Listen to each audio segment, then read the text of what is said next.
nangyari na naman sa amin. May fantasy ka eh, di ba? Got the goods! Nasa Boracay na't lahat, pero ang cravings pa rin ay Jollibee!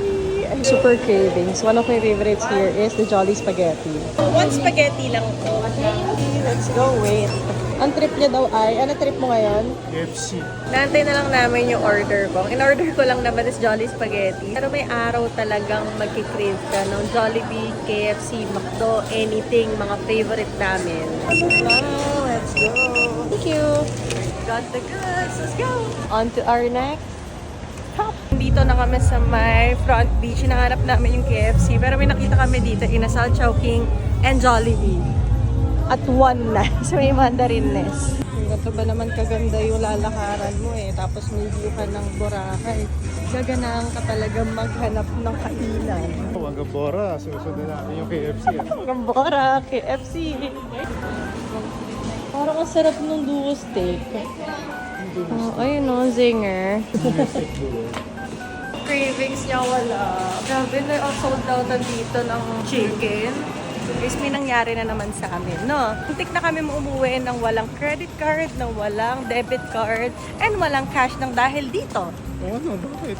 Nakuha mo kaagad ah. Nahulog niya, my gosh. Kaya napatigil ako mag-vlog dun sa KFC. Ilang segundo lang Ay, nakuha hindi. kaagad. Munti ka na paano pag merong Paano magnanakaw. na? Ngayon, babalik kami sa may Jollibee kasi Jollibee na lang daw kakainin niya. Dahil out of stock ang chicken sa KFC. Okay. 41, sir. Got the goods!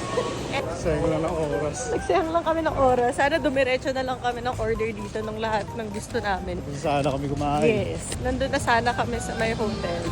Guys, ito yung dinner namin. Meron kaming fries, yung core, lahat to. Ito yung mga natira from Meze Kitchen. Tapos nagdagdag na lang kami ng Jollibee. So, kainin na lang natin to lahat. Our order is surprise talaga. Meron silang Thai part. Tapos, fave spaghetti. O, diba? Namin natin dinner. Tira and bago. At least meron tayo mainit na pagkain. Yeah, burger steak. Minsan na lang kami mag-Jollibee ni Jervs. Kapag lang talaga nagki-crave. Masasarap rin nung mga nakain natin kanina sa may Meze Kitchen. So, sayang naman pag hindi kinain, diba? Oh my gosh, ang sarap ito. Sarap. Pa tayo ng fries from Mezerap. Dito po sa Boracay, masarap ang Chicken Joy. Never kami nag-fast food dito, no? Yun lang. Ngayon lang. Para na-miss lang namin yung Jollibee. Craving hits.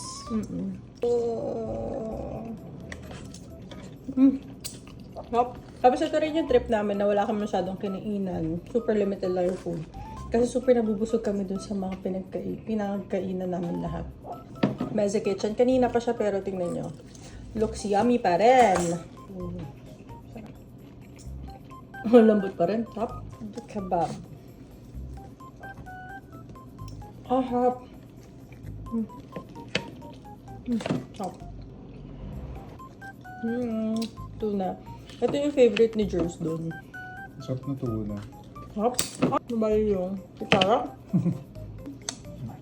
Tapos alam nyo, super favorite namin talaga Boracay. Nakakailang balik na kami ni Jeff. Usually, hindi naman talaga kami bumabalik sa isang province pag nagta-travel kami. Pero iba kasi talaga yung feeling pag nasa Boracay, no? Diba?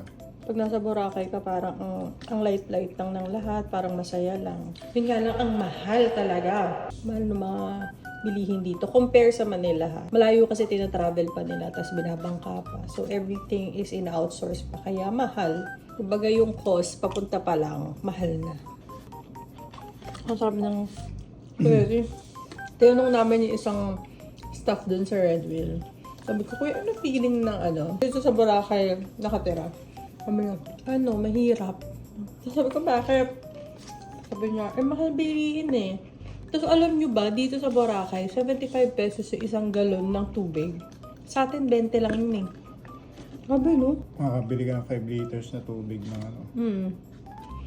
Tapos, yung cost of living naman daw nila dito or yung sahod minimum lang. So, parang hirap na hirap sila. Dati na-offeran ako dito na magtrabaho. Dito sa Henan. Nag-apply ako noon. Tapos, sabi sa akin, willing ka bang magtrabaho dun sa Henan, Boracay? Nagjawa na kami ni Jervis noon. Tapos sabi ko, parang masaya ata dun. Tapos paalam ako sa'yo na, di ba? Sabi ni Jervis sa akin, okay lang na ma'am. Sa pamilya ko ayaw nila. Tapos sabi nila, ang sahod ko ata nun, lower than minimum pa. Pero free lodging naman, free din yung food. Nasa isip ko lang, syempre bata pa ako. Nasa isip ko lang nun, sige, tanggapin ko kaya. Pero kasi, puro ako ganun. Lower minimum, no? So, magkano ka na ng 300 pesos? Parang 300 lang ata nung time na yun. Pero kasi, libre daw kasi lahat. Kaya naging lower than minimum. Di ko lang alam ko up until now. Tagal na yun eh. Basta bagong graduate lang ako nun. Nasa isip ko, shit, araw-araw ko na sa Boracay, ganyan. Gusto ko talaga. Kaso ayaw ng mami at daddy ko. Pero, ayun no, good decision din siguro. Minsan iniisip ko, paano kaya kung dito ako nakatira? Try ko lang. Try ko lang tumira ako ng mga 1 month. Ang last night na kasi namin dito, tomorrow uuwi na kami.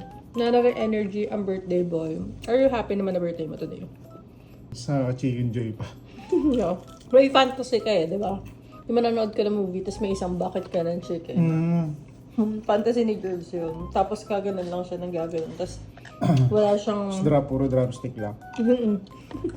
Pwede mo pa rin gawin yun. Panawagan kay Jollibee. Baka naman. Ikaw na lang di nagko-collab. Ikaw di ka mahilig sa drumstick, no? No, I don't like. Mas gusto ko yung Thai part. Ito naman, hindi ka masyado Thai part, diba? Medyo matay part na rin. Nung naging asawa mo na ako. Ayoko lang ng ribs. Yun lang guys. Good night na. Celebrate namin yung very, very last minute ng birthday ni Jules. Nagkwento lang ako. Good night!